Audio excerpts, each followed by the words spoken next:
Hello again, curious minds, and welcome back to BrainyKids Television and the What If Lab. Today we're going to flatten our thinking for a moment and ask, what if the Earth wasn't a round globe, but flat like a pancake? If the Earth was flat, things would be very different. For starters, if you walked far enough, would you just fall off the edge? Some people used to believe that.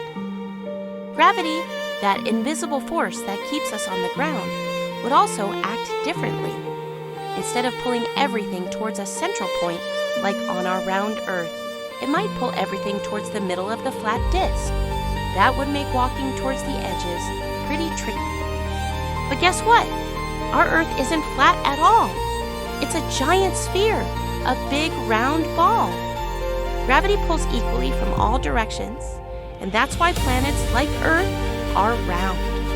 We have amazing pictures from space that prove it. So, while a flat Earth is a fun thought, our round Earth is pretty amazing.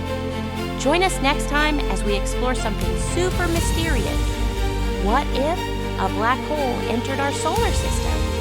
See you soon!